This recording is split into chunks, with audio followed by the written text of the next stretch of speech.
Good morning. How are you feeling? You're here about Daddy, aren't you? Yes. The marshal delivered these this morning. Papers asking that you be declared mentally incompetent.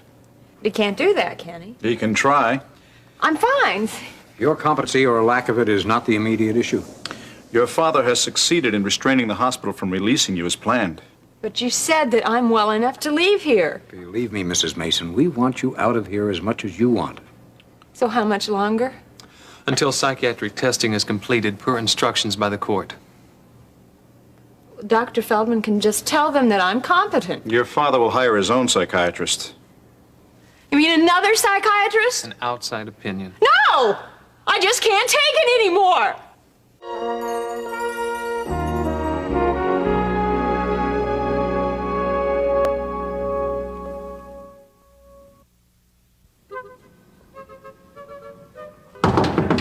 Come in. Is Mr. Dunbar in? Oh, I'm sorry. He's on vacation. May I help you? I'm Gina Greeley. Mr. Dunbar is the partner. You're a lawyer? Yes, and you are?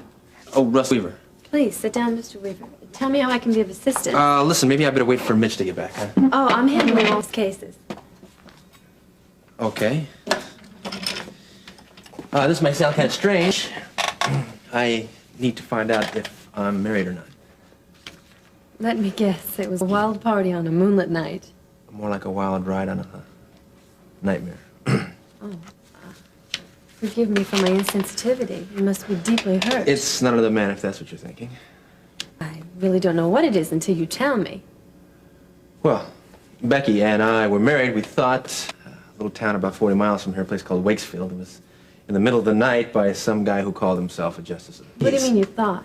Well, recently somebody had found out that the guy's commission had expired. Therefore, you're not legally married. Was that someone your wife? No, not my wife. It's my mother. She's been kind of hounding to break us up since the beginning. If you already know you're not legally married, how can I help? Well, there's a good chance that my mother's lying. No offense, but she sounds like She a real is, and tough. she couldn't have picked a worse time to bring this whole thing up. We've been going through some kind of rough spots, but you know. Becky's not sure she wants to make the marriage legal. Oh, no. She's sure. She doesn't. Sorry. Don't be for me. I feel the same way. I mean, you don't want her back? No, of course not. I don't want her back. Not if she doesn't want me. It wouldn't work, right?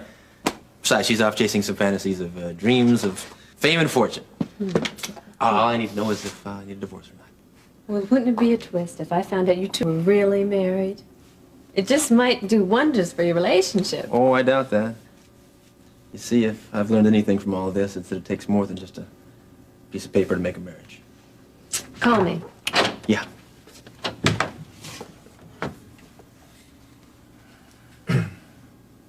You know, son, I get the distinct impression that you don't want to go back to school. Is something bothering you?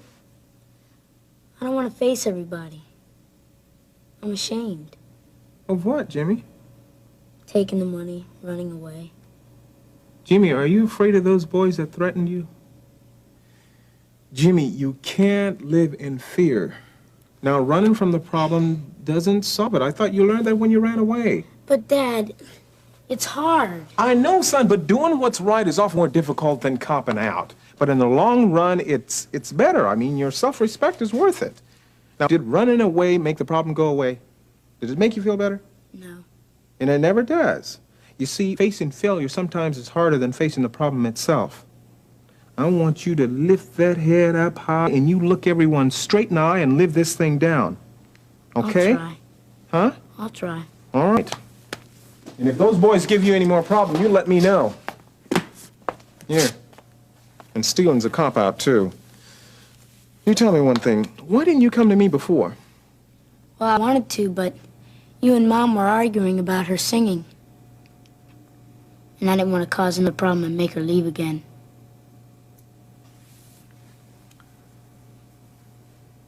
Mr. Carpenter is upset with Miriam because she's refused to move back home with him and Nancy. It was Miriam's decision. I know that he blames me. He can't understand her newfound independence. So he accuses her of mental incompetence. As a friend, I've encouraged Miriam, and I've even tried to help her find a place to stay. Terry, if you don't talk Miriam in fighting this suit, she could end up in an institution for the rest of her life. You think think Mr. Carpenter has a case? Come on, you know as well as I do that he doesn't play fair when he wants something. Do you believe Miriam is mentally incompetent? You said earlier that Miriam had been through a lot. Now, her mental and emotional state is still very fragile. But no, she's not mentally incompetent. Is that Dr. Thompson's opinion also? Yes. Then she has nothing to worry about. Well, it's not that simple. A court-appointed psychiatrist, handpicked and paid for by Carpenter, will examine Miriam to determine her competency. Are you saying his judgment would be biased? That's a good possibility. And Miriam is so tired of setbacks, she's just given up. Then you think that I can talk her into fighting back? It's her only hope. And you're the only one she might listen to.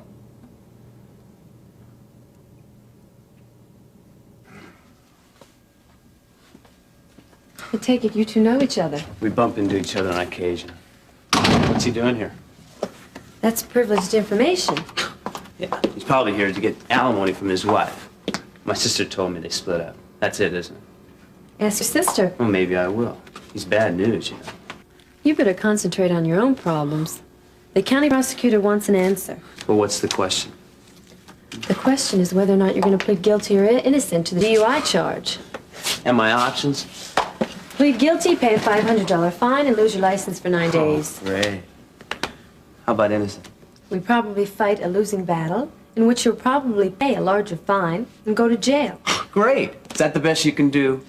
Considering your driving record, it's not too bad. And considering the county prosecutor hates my old man, explains the short end of the stick.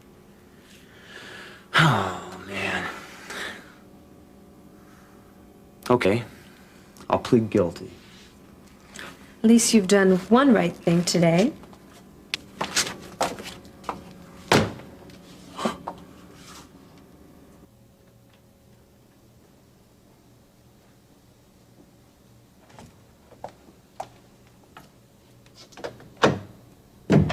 Miriam? I know you're awake. Go away. I can't. I care about you. Nobody cares. Not even me. It's not as bad as you think. I'm crazy, haven't you heard? No, you're not. Your father's just saying you're mentally incompetent because he doesn't understand. No, He's he hurt. believes it. Do you believe it?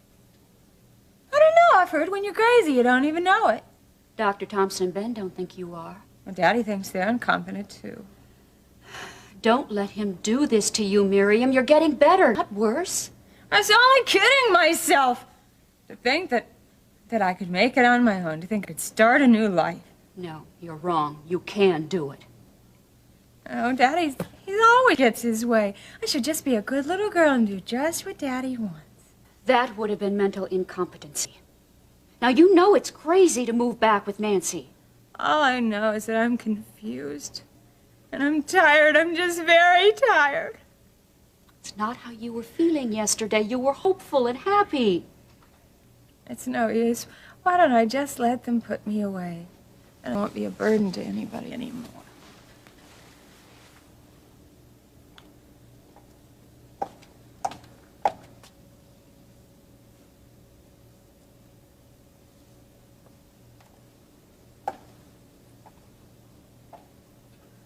Only Nancy could see you now.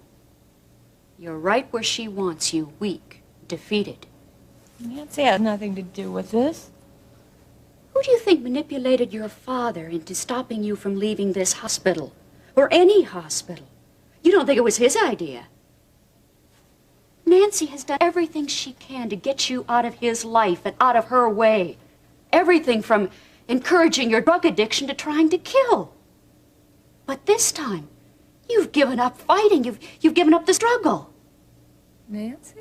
With you safely tucked away in a mental hospital, she's got your father all to herself and his money. There's no telling what she's got planned for the future with you out of picture. No, I'm gonna let her do that. Well, there's not a thing you can do about it locked away somewhere. Besides, who'll believe a crazy woman? Nancy's the crazy one. Then why are you letting her get away with this? You've got to fight back. You've got to prove to your father that Nancy's wrong. You are competent. You're more competent than she is. I will. I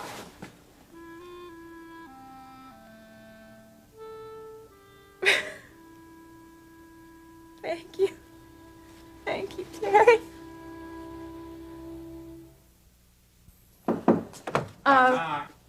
Yes, Mr. Webster. Oh, call me Harold. Thank you for coming. Well, your message sounded kind of urgent. Well, yes, because the papers to have me declared mentally incompetent arrived today. And I can't leave the hospital, and I have to be tested by another psychiatrist. I could have told you about all that last night. I didn't want to load you up with too much all at one time. Well, it was quite a shock, but I'm better now. I'm sorry that you have to contend with all this. But I've decided that I'm going to fight back, and I'd like you to help me. You want to hire me as your defense attorney? Yes. Oh, as much as I'd like, I can't. It's conflict of interest. Why? You said you refused to handle the case for Daddy. Yeah, rare case of nobility. I don't like what they're doing to you. Well, you know that Nancy's involved with this, don't you? Who else? I can't tell you how much I'd like to put her in her place. I mean, expose her for what she really is. But I got too much to lose. Charles is my biggest client, and he's already upset with me for not handling this for him. Yeah, I see. You haven't told him about me trying to find your mother, have you? No. Well, don't do that. That won't make him very happy either. Especially not with what I've got to tell him. Hey, I'm not the only good attorney in the area. Well, I don't know, or I don't trust anyone else. You leave it to me. I'll find somebody for you.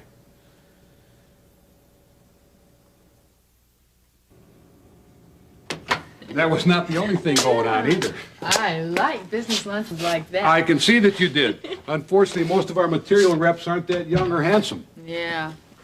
Hi, Gil. Get off of there. Hello. Long lunch, huh? Oh, Not long enough. I think the sis would have bought anything that fellow was selling. We looked for you to go to lunch, couldn't find you. Oh, I had some business to take care of. Hey, Dad, I need to talk to you. Should I leave? Well, you're gonna find out anyway. Might as well stay. I need an advance to pay that fine. How much? 500. Well, half the dock from your pay. Well, that's what an advance is, Dad. You know, I hope you've learned your lesson on this, Gil. Careless driving when you're drinking is costly, in dollars and lives. Yeah, but how costly depends on whether you're a Democrat or Republican, or if your father's in politics. Nah, you brought it on yourself. Oh. And it could have been a lot more costly than a fine. It was. I also lost my license for 90 days. No? Oh, well. I need a ride over to the hospital. Thank you. All right. Bye, Dad. Thanks. Hey, now I'm paying for his mistakes. Come on. Oh, it's you. Oh, are you expecting the milkman? Looks like I got the whole cow. Huh? Prime rib. See, you've lost some weight there, Harold. Oh, you noticed, huh? Oh, never mind. I just found it. It moved to your fat mouth. You think you're so funny. I guess Charles isn't here, huh? Well, do you see him? I preferred telling him the news so I wouldn't have to see you so happy. You resigning as his attorney? No way. You know, you're just lucky that Charles didn't fire you for not handling that incompetency case. Too complicated for your dime store degree? I do have principles, even after dealing with you. Miriam is perfectly... I know exactly where Miriam is. She's out of my hair, thank you. Don't be so sure. Look, why don't you just state your business and get lost, Harold? The state divorce law was amended. The waiting period now in case of desertion has been reduced to 6 months. Oh, but Helen must have been gone 6 months by now. Well, that means we could get married this month. Yeah, the poor sucker.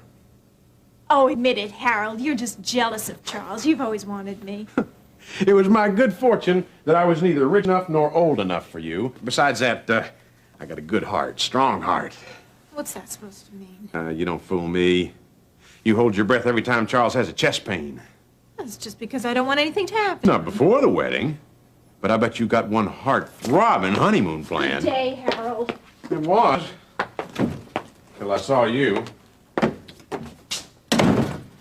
I hated to leave on such a friendly note. I just want to let you know that you will not get away with it. What Charles and I do is our business. I'm talking about what you're doing to Miriam. I'll do everything in my power to help her.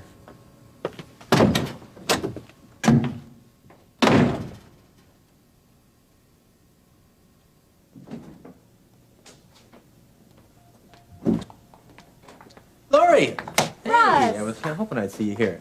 How are you? Oh, I'm doing all right, you know. Have you heard anything from Becky? Only what I read in the papers. She did a couple of concerts in Atlanta. Both sold out. I'm sorry, Russ. Oh, well, you win a few, you lose a few. Sorry about med school, too. Well, working here should be a good filler until I'm accepted. I hope. How things going for you? I have a teaching position. Hey, that's great. It's night school, but it'll do until a better position's available. Well, looks like we're both waiting for better things, huh? I know better things are ahead for you, Russ. Maybe you're right. I'm on my way down to personnel right now. Your mom told me about a job opening, so what the heck. Assistant to the administrator. Better than being an orderly, I guess. I'm really glad for you. You know, Lori, I really made a tragic mistake. I should have never broken up with you.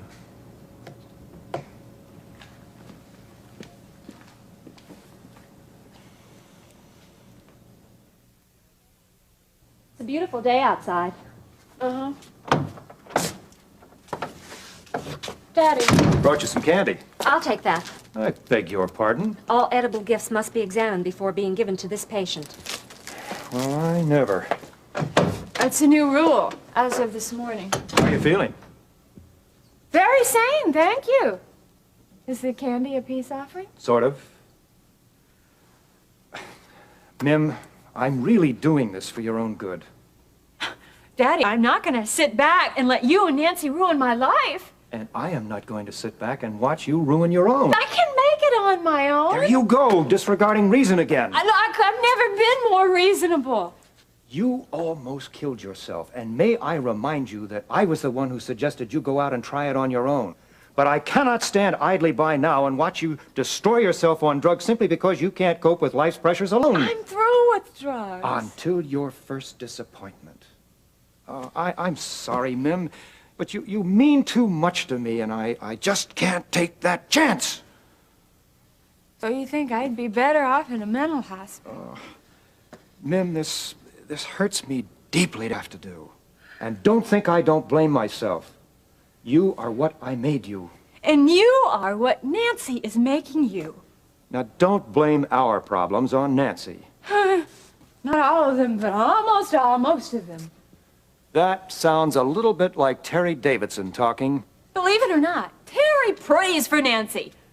I'm not so forgiving. I hate her. Miriam. I hate Nancy for what she's done to me, and I hate her for what she's doing to you. She is the best friend you have. She took care of you when you couldn't take care of yourself. Daddy, there's so much that you don't know. You see, she has never been a friend to me. She just used me to get to you. Miriam, you are still jealous of her. I'm not. See, it's your money. It's all she wanted was your money. She just wanted to get rid of me so she could get all of your money. You are underestimating her love for me. You are underestimating her greed and what she'll do because of it. You're just not making sense. Daddy, just think of this. She's gone to great lengths, remember, to swindle her mother's house from Terry, and she is going to great lengths to try to separate me from you. And now you're talking paranoia. And who do you think supplied me with all that medicine, as Nancy called it? Miriam, she just picked up a few prescriptions for you. It was hundreds, Daddy! You are confusing Nancy with Norman Elliott. Norman was just another one of Nancy's victims. He tried warning you, but you wouldn't listen to him. Nancy tried to stop him from giving you more drugs. Okay, so how do you think I got those pills to overdose in the hospital? And who sent me those flowers? You think Nancy did that? Well, my memory hasn't returned yet, but yes, I'm sure it was Nancy. Daddy, she came to visit me the day the flowers arrived. It was a very strange visit. She kept insisting that I tell her what I told Detective Lasky. But that was just because of her concern for you. No, she wasn't concerned. She was afraid that I remembered that she gave me those pills for the overdose. Those are very serious accusations. And there's more. Well, I don't want to hear There is more. All the cruel things she told me. She was telling me that you didn't really love me all along and all these things. I think I'm going to come back when you're feeling a little better. Daddy, she's just trying to destroy you too, and I'm not gonna let her do it!